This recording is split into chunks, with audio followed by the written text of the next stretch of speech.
오늘은 요한복음 4장 46절에서 54절까지 있는 말씀을 함께 상고해 보기를 원합니다. 요한복음은 우리가 복음을 전하는데 많이 쓰이는 이런 가운데 읽혀지는 이런 책입니다. 그리고 그 구두자에게 권하는 말씀이 요한복음을 읽으라고 이렇게 많이 권하고 있죠. 그래서 요한복음이 전체에 걸쳐서 이 복음에 관한 이 말씀들을 우리에게 많이 교훈해 주고 있는데, 오늘은 특별히 믿음이 가져다주는 선물이라는 제목으로 함께 상고해 보기를 원합니다.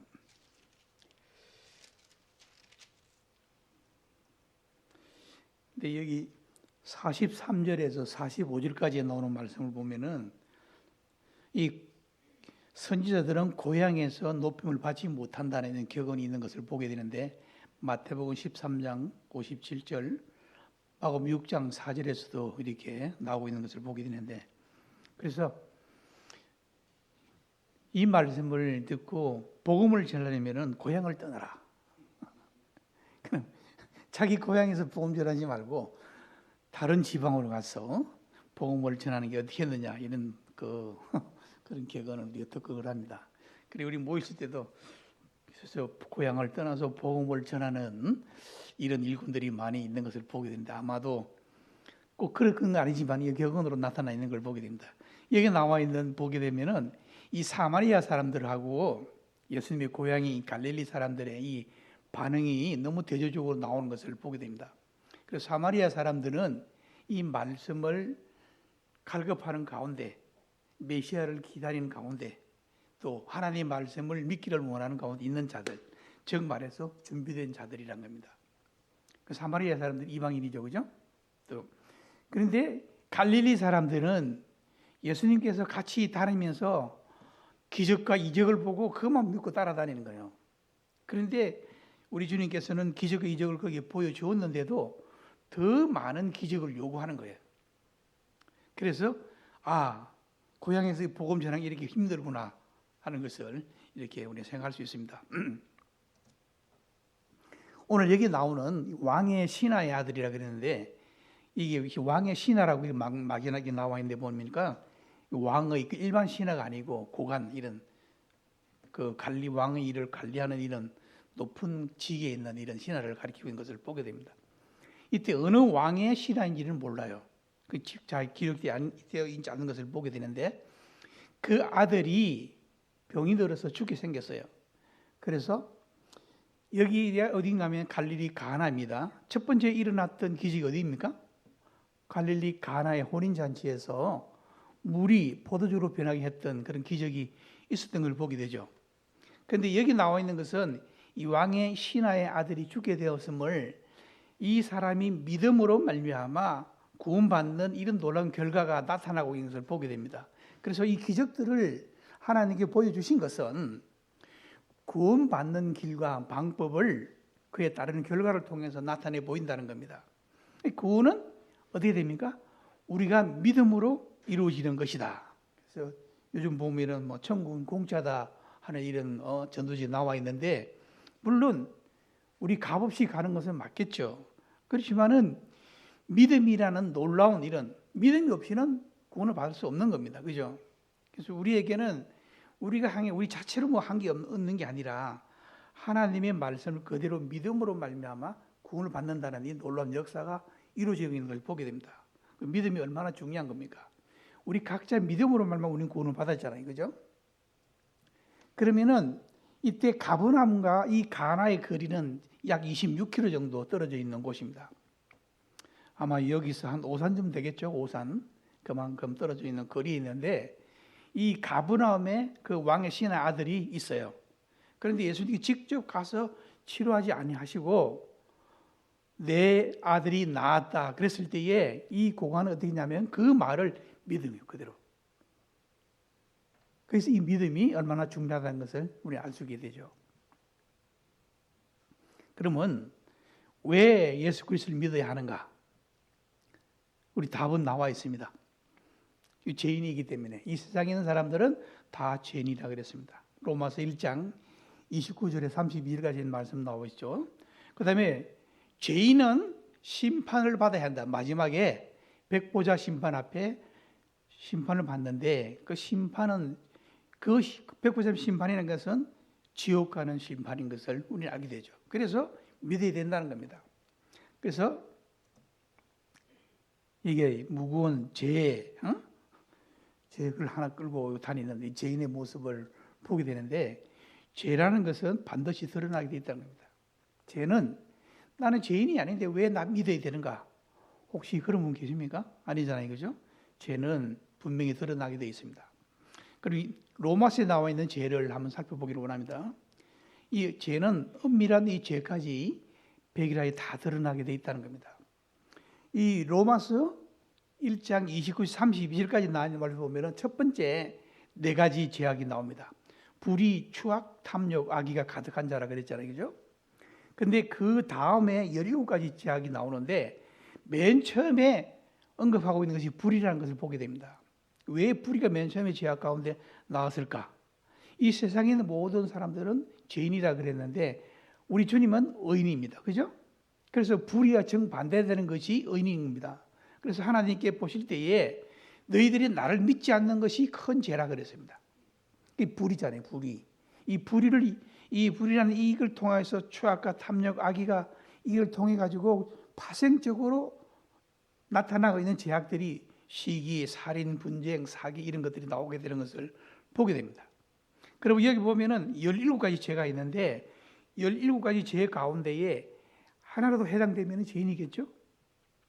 물론 뭐 나는 죄를 조금밖에 안 지었는데 나는 큰 벌을 받아야 되느냐 뭐 이런 게 되겠지만은 아니습니다. 그럼 제가 질문 하나 해보겠습니다. 죄인이기 때문에 죄를 짓습니까? 죄를 짓기 때문에 죄인입니까? 네? 어떤 게 맞습니까?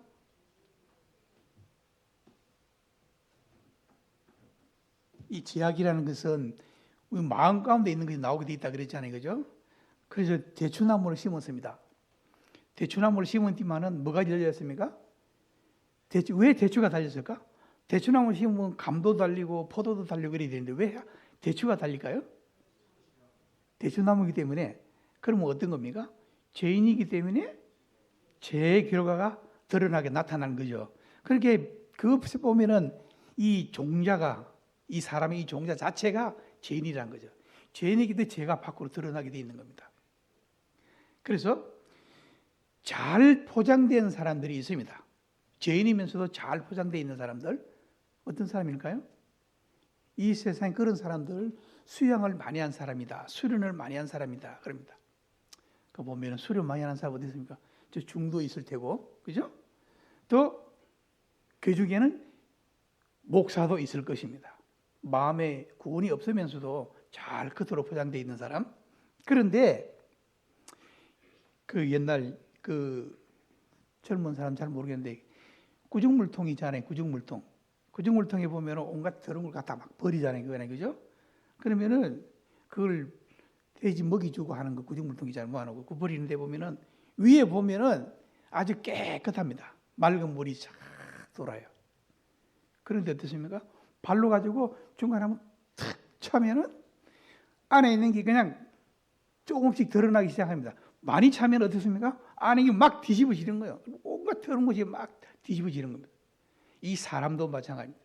원래 자기가 갖고 있는 본성은 죄인인데 수양을 한 거예요. 수양. 마음에 수련을 하고 수양을 해서 아주 점잖게 죄 없는 사람처럼 보입니다. 그러나 그 본성에는 뭐가 있습니까? 죄가 있다는 죄. 그런 사람들은 어떻게 됩니까? 자극을 주면 자극을 줄수록 홀기는 눈, 악한 생각, 도적질, 탐욕, 막 간음, 음탕한 거, 이 광폐 이런 것들이 막 드러나게 돼 있는 겁니다. 이게 안 드러날 수 없어요. 죄인은 드러나게 돼 있다는 겁니다. 자, 그러면은 사람이 인생의 목표라는 게 있습니다. 현재 당신 인생의 목표 어디까지 도달했는지 한번 살펴보시길 바랍니다. 저는 여기 볼 때에 좀 서글픕니다. 보면 이 공부 태어나서 그저 태어나면 이제 공부하는 시기를 거쳐서 그다음에 취직을 하죠. 그다음에 취직하고 되면은 이제 결혼을 합니다. 그다음에 결혼하고 나서 어느 정도 나는 성공했다. 그러면 자아 실현이 나옵니다. 그리고 난 다음에 자식을 또 결혼을 시켜요. 그다음에 이제 어떻게 됩니까? 자식 결혼시키고 나면은 요즘은 더 합니다. 노부모 단계 돼 있어요. 자식들은 다 떠나 따로 살고, 그래도 옛날처럼 말이지 간집에서 살면 좋을 텐데, 응? 요즘은 다 떠나 살잖아요. 뭐 장남은 뭐 부모를 모시니까 싫대. 요즘 그런 거 없어요. 보면은 다 떠나 살기 때문에 요즘은 그런 세상입니다. 근데 저는 어디까지 왔냐 보니까 벌써 거의 다 온 것 같아요. 보니까 지금 여기 자식 결혼시켰어요. 그 다음에 지금 어느 게 들었냐면 노후 안정 이 시기에 들은 거예요. 노후 안정. 그 다음 단계 뭡니까? 예? 뭘 기다리고 있어요? 그 다음에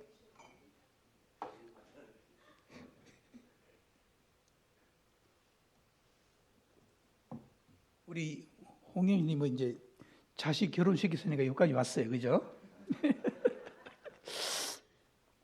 우리 김유명 여러분 거의 뭐 다 온 것 같은데 보니까 어쨌든 이런 때 이런 걸 보게 됩니다. 그래서 결국은 우리를 기다리는 것이 뭡니까? 이 죽음이란 죽음 기다리다. 그럼 어떻게 해야 죽음을 맞이할 수 있는가? 한번 보겠습니다. 자, 여기 보면 또 성공한 사람을 한번 살펴보겠습니다. 이 사람이 얼마나 성공했습니까? 이 세상에서는 이보다 성공할 수 없잖아요. 그죠? 돈을 많이 벌었어요. 또 친구도 많습니다. 또 권력도 있어요. 대부분 돈 있으면 권력이 없는데 권력, 돈 다 가졌어요. 그 아름다운 가정도 가지고 명예도 많이 가졌습니다. 근데 이런 사람을 가르쳐서 우리 뭐라 그럽니까? 성공한 인생이라 그럽니다. 이 땅에 성공한 인생이죠. 그죠? 성공이 가졌는데 인간에게 이것만으로 채워줄 수 있을까요? 근데 이 사람이 성공했으면 성공한 걸 만족해야 되는데 어떻습니까? 아직도 여기 보면 영어로 empty라 그러는데 empty라는 것은 비어 있다는 뜻입니다. 근데 옛날 사람들이 차 기름이 떨어지면 앵꼬다 그러는데 그 일본 사람 잘못 발음은 앵꼬고 영어로 말하면 empty. 예? 앵꼬가 아니에요, 앵꼬. empty라는 말은 비어 있다는 뜻입니다, 영어로. 너무 마음이 공허한 거예요. 비어 있어요. 성공했는데 왜 공허할까? 내 이 세상에는 하나님을 대신할 수 있는 그 무엇도 없다는 것을 말씀해 주고 있습니다. 그래서 이런 사람이 어땠습니까? 내 백성이 두 가지 악을 행하였나니 생수에 거는 데는 나를 버린 것과 웅덩이를 판 것인데 물을 젖히지 못한 일에 웅덩이를 팠다. 인생에 아무리 노력하고 애쓰고 힘쓰하더라도 내 마음을 만족시킬 만한 것이 없다는 겁니다. 그리고 어땠습니까? 이사야서 53장 6절 보면은 우리는 다 양같이 각기 뿔뿔이 자기 길로 갔다 그랬습니다. 우리는 각기 갔다 했습니다. 이게 인생이라는 겁니다. 그러면은 이제 시간이 가져다 주는 선물이 뭔가 한번 살펴보기를 원합니다. 자, 여기 보면은 내가 인터넷 찾아보니까 아주 이쁜 이런 외국 여자가 있더라고요. 근데 자, 시간이 지나면 어떻게 되겠습니까? 시간이 가진 선물이 어떻게 되겠습니까? 이렇게 되는 겁니다. 어떻습니까? 이렇게 할머니가 되어 있잖아요. 할머니. 나는 할머니 되기 싫어. 그러면 계시죠. 그래서 자꾸 가꿉니다. 아무리 가꾸더라도 세월이 흐르면 흐를수록 어떻게 됩니까? 이렇게 되어 있는 거예요. 그래서 말씀해 보면은 그 사람은 후패하지만은 속은 날로 새롭다는 말씀. 우리 믿는 성도들은 겉모양은 후패에 늙어져 가지만은 우리 마음속에 말씀을 통하여서 우리 날로 새로워지는 그런 삶을 살 것을 말씀해 주는 겁니다. 자, 유아기 이쁜 애들이 보이죠? 대학생들 나오는 걸 보게 됩니다. 이제 이 시기가 지나고 나면 어떻게 결혼하게 되잖아요. 결혼. 이게 선남선녀 같습니다. 보니까 누군지는 모르지만은 이게 선남선녀 이렇게 나와 있습니다. 그런데 시간이 지나면은 이렇게 된다는 겁니다. 보세요. 자, 할아버지, 할머니, 아빠 그 이쁜 얼굴들이 이렇게 변해가는 모습을 보게 됩니다. 이거는 내가 이렇게 되고 싶어 되는 게 아니고 세월이 흐름에 따라서 자연스럽게 이렇게 되는 것이 말하는 겁니다. 이렇게 된다는 걸 말하고 있죠. 이걸 뭘 말합니까? 인생은 내 마음대로 조정할 수 없다는 겁니다. 뭐 중국의 진시황이 이 오래 살기 위해서 불로초를 먹었다 그랬는데 불로초를 먹은들 무슨 소용이 있습니까? 그것 또한 죽음을 맞이하게 됐습니다. 이 사람에게는 항상 죽음이, 이 다음에 죽음이 기다리는 걸 보게 되죠. 근데 여기 보면은 죽음은 멀리 있지 않습니다. 죽음은 멀리 있는가? 아까 제가 처음 봤잖아요. 저는 마지막 단계, 그 전 단계 이르렀는데 저는 그게 지금 멀리 있지 않지 않습니까? 지금 보면은 그 순리대로, 네? 순리대로 나이 든 사람이 먼저 가고 젊은 사람은 나중에 가고 그런 것이 아니라 하나님께 말씀하시기를 젊은 사람도 먼저 갈 수 있다는 겁니다. 그러니까 순리대로 그렇게 되지만은 그러나 젊은 사람들이 많이 먼저 죽을 수 있어요.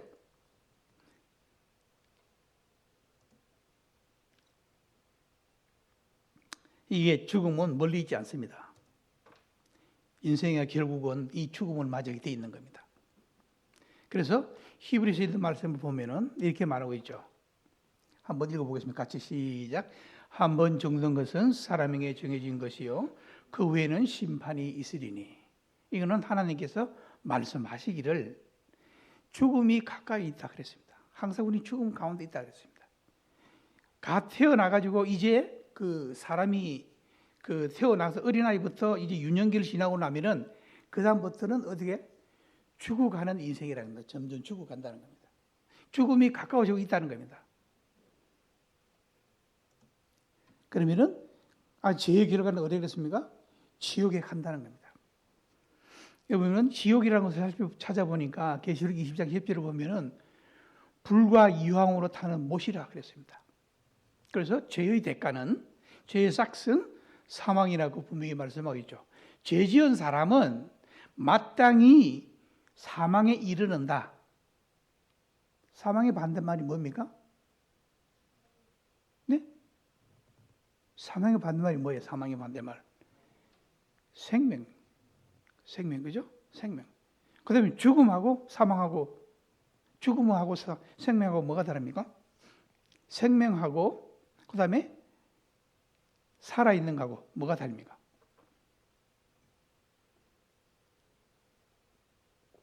하나님께서 에덴 동산에 두 나무를 만드는데 하나는 생명나무요, 하나는 선악을 알게 한 나무다.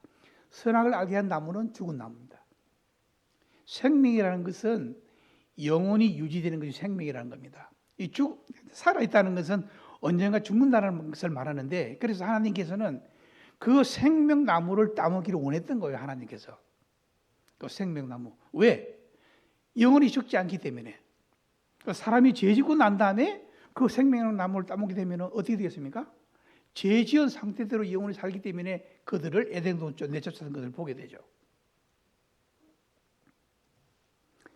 반면에 천국을 살펴보니까, 천국의 모양을 살펴보니까 여기 12,000 스타디온이 나오는데, 여기 환산을 해보니까 크기가 한 2,200km 정도 되는데 육면체로 이렇게 지어져 있던 이 천국을 보게 되는데, 이 크기를 비교해 보니까 인도보다는 크고 미국의 땅 한 반 정도 된다는 그런 천국이 아마 그 정도 크기를 이렇게 요한계시록에 나타나고 있는 걸 보게 되는데, 근데 저는 이 말씀을 보면서 천국에 가는 사람들은 그리 많지 않다는 겁니다. 이 평택에 거의 60만이 다 돼간 이 평택 가운데 가진 생명을 가진 분이 몇 분이 되겠습니까? 우리나라 지금 인구가 얼마입니까? 인구는 자꾸 감소한다지만은 이 많은 사람이 전국 전 세계적으로 볼 때 어떻습니까? 인구가 감소하게 돼 있죠. 그런데 그 많은 사람들이 다 천국에 간다면 비좁아서 못 갈 것 같아요. 근데 이 생명의 길로 가는 것은 좁은 문이라 그랬는데, 좁은 문으로 가는 사람들은 그 길로 가기 싫다는 것을 보게 되죠. 우리 그 성경 말씀을 읽다 보면은 극단적으로 극과 극에 이르는 것을 보게 되는 거죠. 하나님의 말씀은 중간이라는 게 없습니다. 네가 이 땅에 있으면서 믿으려고 노력했으니까 내가 중간쯤 보낼게. 중간에 것이 없어요. 성경 말씀 보면은 믿은 자와 믿지 않는 자 구분하는 거예요. 안 믿은 사람은 어떻게? 지옥에 간다는 겁니다.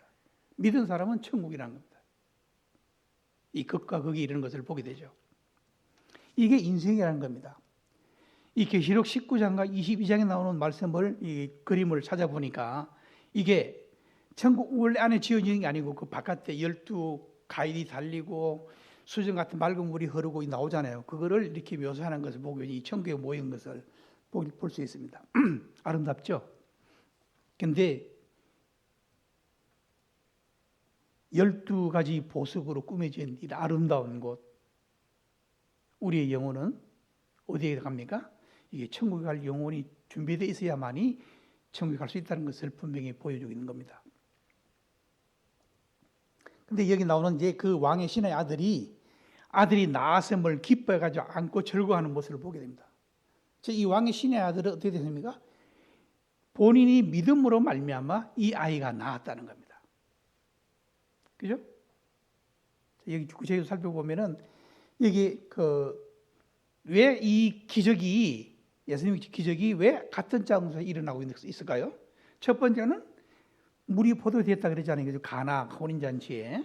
그다음에 여기서 믿는 거는 어떻게 됐습니까? 이 구원이 하나님 말씀으로 말미암다는 것을 분명히 말씀해 주고 있습니다.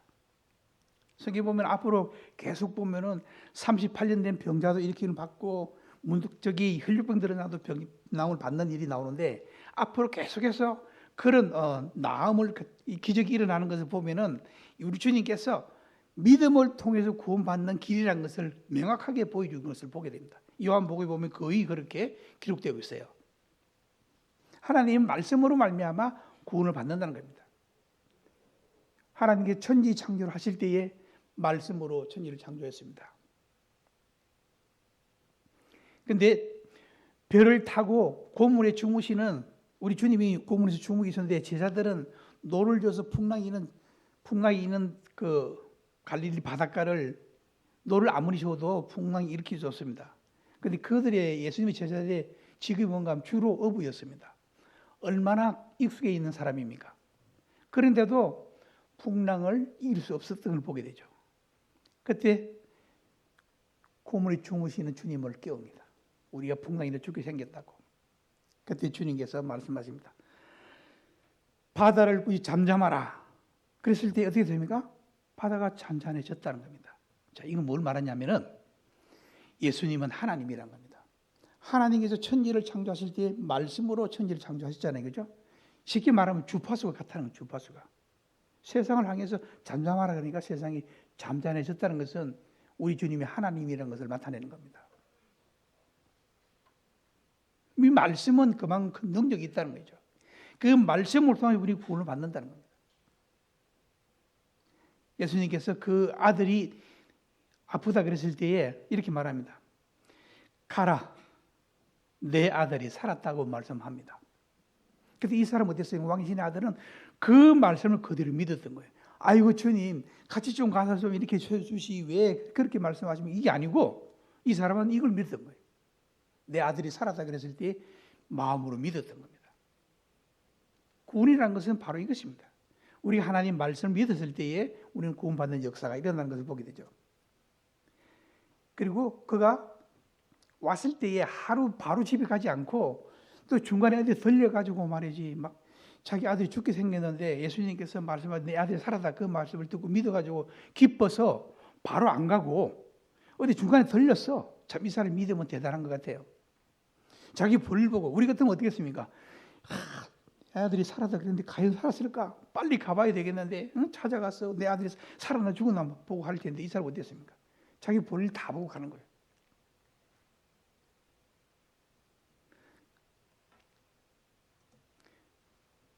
그는 하나님의 말씀을 우리 주님께서 하신 이 말씀을 실제적으로 믿었던 것을 보게 됩니다. 그래서 구원은 하나님의 말씀을 믿음으로 말미암아 구원받는 길을 이렇게 보여줍니다. 그래서 우리 복음 전할 때에 나는 믿습니다 막 이렇게 이야기합니다. 믿었습니까? 믿습니다. 전도 집회할 때마다 믿습니다. 믿습니다. 믿은 사람 손 들어보세요. 손 싹 많이 들고 그냥. 그럼 세월이 좀 지나고 나면 또 몇 년 지나 전도 집회합니다. 오늘 믿은 사람 손 들어보십시오. 그럼 또 손 드는 거예요. 또 맨날 당구로 손 드는 사람이 있어. 믿었습니까? 믿은 사람 그렇게 하겠습니까? 전도 집회하면 손 들어 그냥. 전도 집회하면 손 드는 거예요 그냥. 그래서 침례를 몇 번 받는 걸 봤습니다 저는. 그렇지 모르지. 또 전도 집회 어디 가서 또 하면 또 손 들지 모르겠습니다 보면. 이 마음에 믿음이 없다는 겁니다. 입으로는 믿는다 그러면서도 마음으로 믿지 못하는 거예요. 근데 그 가정에 어떤 일이 납니까? 그 가정에 보면은 온 집안이 구원받는 장면이 나옵니다. 소망의 하나님이 모든 기쁨과 평강을 믿음 안에서 너에게 충만하게 하사 성령으로 소망이 넘치게 하시기를 원하노라. 로마서 15장 23절에 보면 이렇게 나와 있습니다. 오직 우리 주 예수 그리스도의 말씀을 신뢰하고 믿었기 때문에 이런 놀라운 복을 받았던 것을 보게 되죠. 종들이 말합니다. 당신의 아들이 살았나이다 라는 말을 들었을 때에 그래 나는 이미 알고 있어 이런 뜻입니다. 네가 그렇게 이야기 안 해도 나는 알고 있다고. 왜? 믿었기 때문에. 그래서 놀라지 않았다는 겁니다. 그 결과 어떤 일이 납니까? 온 집안이 우리 주 예수 그리스도 믿었다는 겁니다. 우리 로마서 10장 17 같이 한번 읽어볼까요? 시작. 그러므로 믿음으로 들으면서 나며 들음은 예수 그리스도의 말씀으로 말미암느니라. 이 말씀을 듣고 믿음으로 말미암아 우리는 구원을 받는다는 겁니다. 구원을 받게 되면 나만 구원받는 게 아니고 주 예수를 믿으라. 그리하면 너와 내 집이 구원을 받으리라. 덤으로. 그래서 이 믿음의 가정에 태어난 자녀들은 행복한 이 가정에서 자란 아이들이라는 걸 보게 됩니다. 이 믿음이라는 건 굉장히 중요한 것이죠. 그래서 이 믿음은 놀라운 하나님의 역사를 통해서 우리는 믿게 됩니다. 그런데 대부분 사람들, 믿지 않는 사람 대부분 보면 어떻게 하냐면은 여기에 나와 있는 이 갈릴리 사람들처럼 예수님께서 이적을 보여주셨으면 그걸 그대로 믿고 그대로 따라서 믿었으면 구원을 받을 텐데 더 무엇을 요구합니까? 더 기적과 표적을 내게 보여봐라. 그거 말고 좀 더 많은 걸 보여달라. 우리 주님께서 말씀하실 때 뭐랍니까? 너희는 표적과 기사를 보지 못하면 도무지 믿지 아니하니라. 일어났을 때는 어땠습니까? 예수님을 따라다니는 사람들 중에서 이거 보면은 대부분 많은 사람들은 예수님을 따라다니면은 그저 먹을 것이 없게 되어 있습니다. 오병이어 그죠? 배고픔도 해결할 수 있어요. 왜? 주님이 기적으로서 그들 먹이잖아요. 예수님 말씀이 좋아서 따라다니는 게 아니라 무언가를 얻어먹기 위해서 따라다니는 사람들이 많이 있다는 겁니다. 오늘날 종교인들이 바로 그겁니다. 엄밀히 따지면은 우리 교회는 종교인이 아니에요. 어떻습니까? 우리는 하나님의 자녀들이라는 겁니다. 종교인으로 보면은 마음이 쉽게 변할 수가 있어요. 왜? 마음에 확신이 없기 때문에.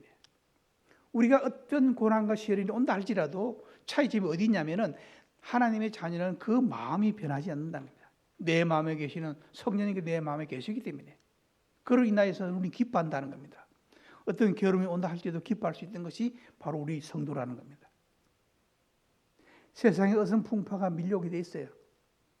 우리가 살아가면서 우리 주님께서 우리를 구원하시고 이 땅에 두신 목적이 어디에 있습니까? 우리는 광야 생활을 하는 쪽에 있는 겁니다. 저희들은 광야. 이스라엘이 애국에서 건져내서 바로 데려가지 아니하시고 광야를 생활했던 것처럼 우리 이 광야에 있다는 겁니다. 우리는 믿음의 투쟁을 통하여서 이 가나안 땅을 정복했던 것처럼 우리도 믿음의 투쟁이 있어야 되는 걸 말씀해 주고 있죠. 지금 저희들은 그런 가운데 있는 것을 보게 됩니다. 보면은 이 세상에는 이 복음을 전하다 보면은 믿어지지가 않아. 만약에 어떤 사람이 내가 내 손에 기도를 하라는데 내 손에 뭐나 하는 표시를 하나 딱 해주면 믿겠는데 말이지. 응? 그게 뭡니까? 뭐 느낌을 바라는 거, 느낌.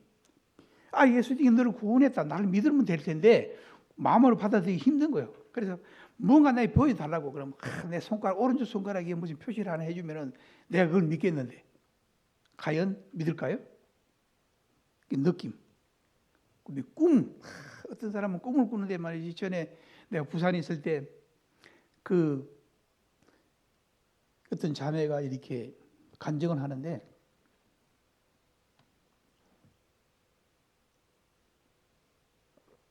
이게 막내딸이야. 응? 막내딸인데 하루는 꿈을 꿨더니만은 아버지, 엄마, 언니, 오빠 다 천국 갔는데 저만 남았더라는 거야. 네? 저만 남았어. 그래서 눈을 떠보니 꿈이라는 거야. 그래서 내 꿈에 봤는데 꿈에 내만 남아가지고 나도 믿게 되었다. 그렇게 이야기를 간증하는 걸 들었어요. 글쎄요. 만약에 나타나게 된 것 같으면은 과연 그게 옳은 믿음일까 하는 생각이 듭니다. 무슨 환상을 봅니다. 환상. 뭐 환상 내게 뭐 갑자기 막 내 머리가 서치도 뿡 하고 뭐 와서 그냥 너는 하나님을 믿은 사람이다 표시해주면 얼마나 좋을 텐데 말이야. 아니면 큰 음성이 나가지고 그냥 와 이렇게 기적을 보고 말이지 나를 이렇게 해줬으면 좋을 텐데 그게 안 돼. 그래서 고민하는 거예요. 과연 믿으면 어떻게 믿어야 될 것인가? 여기 나와 있는 이 사람처럼 마음의 문을 열고 내 아들이 나았다 그랬을 때 어떻게 했습니까? 그 말씀을 받아들였어요. 그게 믿음이라는 겁니다. 믿음. 우리 주님께서 말씀하시잖아요. 내가 너희를 구원하였으니 너는 이 말씀을 믿어라. 그걸 어떻게 합니까? 내 마음에 받아들이는 그 자체가 믿음이라는 겁니다. 그만큼 믿음은 중요한 것입니다. 이 세상에 있는 사탄도 무슨 느낌, 환상, 기적 이런 거 할 수 있어요. 데살로니가후서 2장 보면은 악한 자의 나타남은 사탄의 활동을 따라 모든 능력과 표적과 거짓 기적과 불의의 모든 속임으로 멸망한 자들에게 있으리니 이는 그들이 뭐라 그랬습니까? 진리의 사랑을 받지 아니하여 구원함을 받지 못함이라 그랬습니다. 이 진리의 사랑을 받지 못하도록 사탄은 그 일을 할 수 있다는 겁니다. 느낌, 꿈, 환상, 기적 이런 거 할 수 있어요. 사탄이.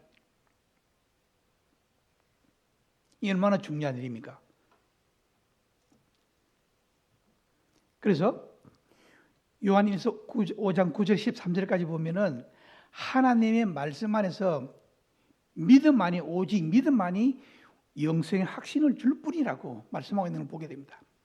이 모든 말씀이 이 성경 말씀이 하나님이 말씀하시기를 예수님에 대한 증거의 말씀이라는 겁니다. 이 성경 말씀이. 그리고 누구를 믿냐면 이 예수님을 믿어라. 믿는 자는 자기 안에 증거가 있다는 겁니다. 이 말씀을 통해서. 그리고 믿지 않은 자에게는 하나님을 거짓말하는 자로 만든다는 겁니다. 하나님 우리에게 영생을 주신 것과 이 생명이 그 안에 있는 그것이니냐 그렇게 말씀하고 있는 걸 보게 됩니다. 그리고 마지막 부분에 말씀하고 있는 것은 내가 하나님의 아들의 이름을 믿는 너희에게 이것을 쓰는 것은 뭐라 그랬습니까? 너희로 하여금 영생이 있음을 알게 하려 함이라. 너희 속에 영생이 있는 것을 알게 하기 위해서 내가 이 말씀을 기록해 놓았다. 그러니 이 말씀을 믿어라. 이 말씀은 누구에 관한 말씀입니까? 예수 그리스도에 관한 말씀이라. 내 아들에 관해서 증거하고 있다. 성경 전체가 예수님이 주제입니다.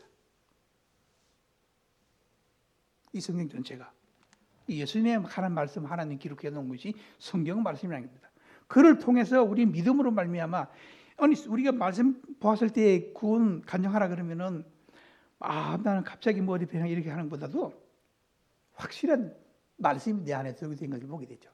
우리 가운데 그런 일이 있을 겁니다. 나 이 말씀, 어느 말씀을 볼 때에 이 말씀이 내 마음에 와닿았다.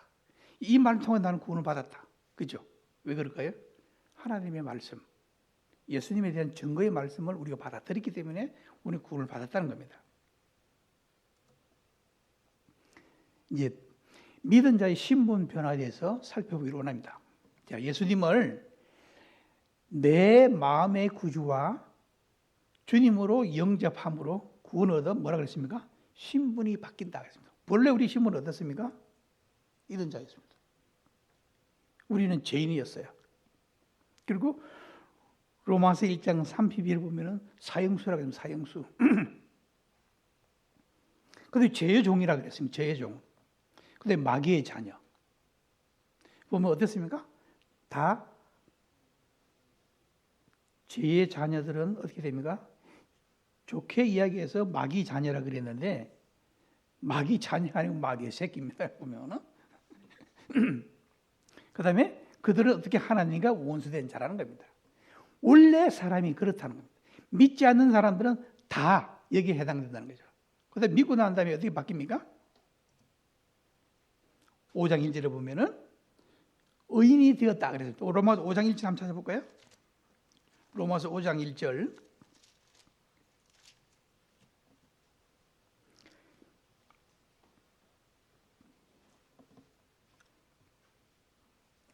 일절 읽어보겠습니다. 그러므로 우리가 믿음으로 의롭다 하심을 받았으니 우리 주 예수 그리스도를 말미암아 하나님과 화평을 누리자. 믿음으로 말미암아 의인이 됐다 말하고 있습니다. 로마서 6장 18절에 보면은 사형수에서 자유인이 됐다는 자유인. 죄의 종에서 의의 종으로 하나님의 종으로 마귀의 자녀에서 하나님의 자녀로 하나님의 원수가 아닌 하나님과 화목하는 자로 바뀌었던 것을 완전히 어떻게 됐습니까? 신분이 180도로 바뀌었잖아요. 이게 구원받은 자의 신분이라는 겁니다. 그래서 우리 자신이 말할 때 너희는 죄인이라고 해서 나는 죄인이 아니다. 우리 가끔 기도할 때에 아유 불쌍한 이 죄인이 뭐 하나님께 어떻게 이미 우리는 지금 구원을 받았는데 물론 자기를 낮추는 것 주님이 낮추는 것에 대해서는 알겠지만은 엄밀히 따지면 우리는 죄인이 아니에요. 이미 구원을 받은 자들입니다. 하나님 앞에 기도할 때에 하나님은 어떻습니까? 우리를 위해서 하나님이 계시잖아요. 그죠? 그럼 하나님은 우리의 아버지가 되었던 겁니다. 그래서 기도할 때도 보면 그렇습니다. 아버지 하나님, 아버지의 나와 관계, 하나님과 나의 관계를 이미 정리한 거예요. 아버지 하나님. 그죠? 그 뭡니까? 그 관계 뭐 또 필요 있으면 가운데? 이미 관계가 다 정리된 거예요. 아버지 하나님. 아버지는 하나님은 나의 아버지다. 누구에게만? 믿은 자에게만 이런 신분이 주어진다는 겁니다. 그래서 어떻게 됐냐면은 예수님을 어떻게? 내 마음의 주인으로. 그래서 예수님을 주님이라 부르는 겁니다. 예수님 주님 부르는 이유가 여기 있는 거예요. 예수님을 내 마음의 주인으로 받아들였다는 이게 뭔가 하면은 신분이 변화되었다는 겁니다. 이는 완전히 신분이 바뀌었다는 겁니다. 지옥 가는 자들이 천국 가는 자들로 바뀌어졌다는 겁니다. 마귀의 자녀가 하나님의 자녀로 바뀌었다는 겁니다. 이 놀라운 신분이잖아요. 이 신분이 변화되는 자를 가리켜서 뭐라 그러냐면은 하나님의 자녀요. 또 교회 가운데서 성도라 부르는 겁니다. 이게 놀라운 일 아닙니까? 마지막 부분으로 보면은 우리가 한자로 보면은 한자는 뜻근인데 그 중국 사람들이 왜 이 한자를 이렇게 봤는지 잘 모르겠어요. 근데 이 역사에 보면은 이 한자 가운데 보면 이게 하나님 말씀이 나오는 말씀을 많이 이 뜻 그대로 뜻글자라니 그죠? 그게 풀이된 걸 보게 되는데 의인이라는 것은 양자에다가 나자 이게 오를이라는 것인데 양 대신 예수님 그죠? 예수님 뭐라고 했습니까? 하나님의 어린 양이라고 그랬잖아요. 그죠? 그럼 그 밑에 내가 있다는 겁니다. 그럼 어떻게 되면 이게 의인이란 거예요. 그럼 말하면은 예수님을 나의 머리로 주인으로 모시는 사람을 가리켜서 의인이다. 바로 저와 여러분이라는 겁니다. 우린 주님을 의인으로 모시는 자들이잖아요.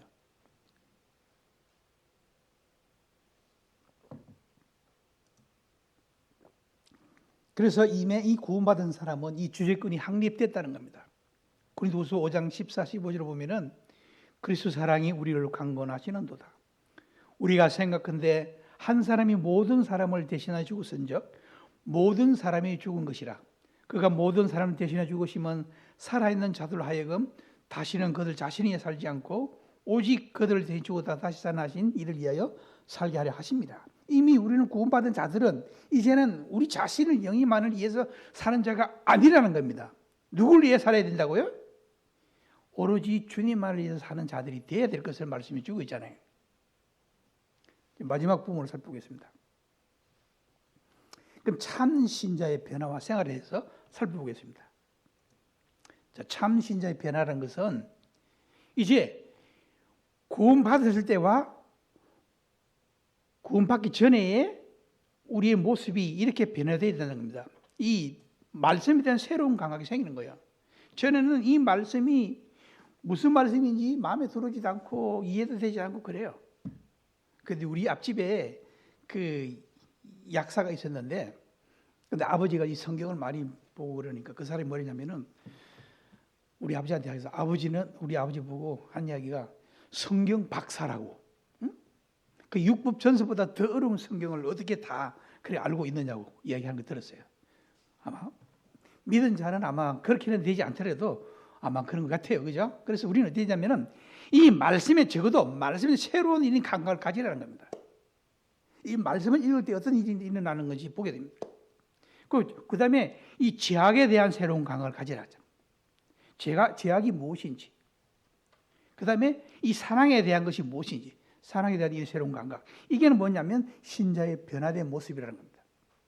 그 다음에 생활은 어떻게 되느냐 살펴봅니다.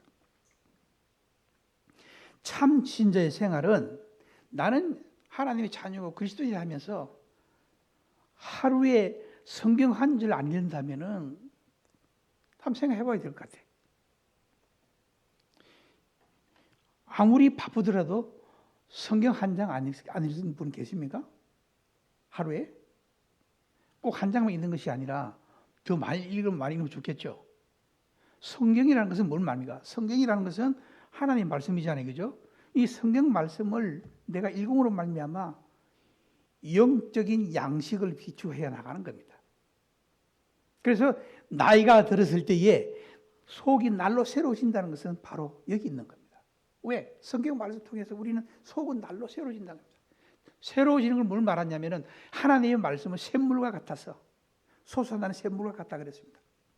무궁무진하게 솟아나는 이 샘물을 우리가 마심으로 말미암아 뭘 마십니까? 성경 말씀 보는 걸 마신다는 거죠. 마셔야 할 것입니다. 그 다음에 기도하기. 기도라는 것은 하나님과 영적인 호흡입니다. 기도는 언제 합니까? 하루에 3번 기도를 하죠?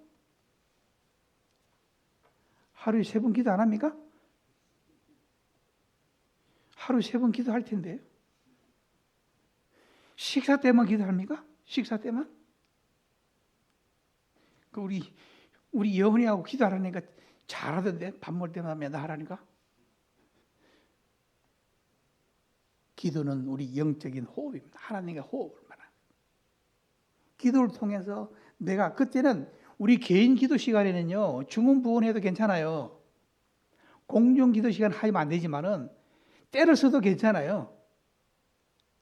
아버지 하나님과 야곱이 하나님과 그냥 씨름을 했듯이 그렇게 기도가 필요한 거예요. 응? 이 영적 호흡입니다. 하나님이 기도하길 바랍니다. 그 다음에 구원받은 사람이 꼭 굳이 교회를 가야 되느냐, 한 달에 한두 번 가면 되는데 매주 가고 그럴 혹시 그런 분 계십니까? 교회 참석하는 것은 영적인 활동이랍니다. 영적인 활동이라는 것은 얼마나 중요한 겁니까? 여기 나와 있는 모든 것들이 우리 생활 가운데 이루어진다는 겁니다. 믿는 자의 생활은 이렇게 바뀌어야 된다는 겁니다.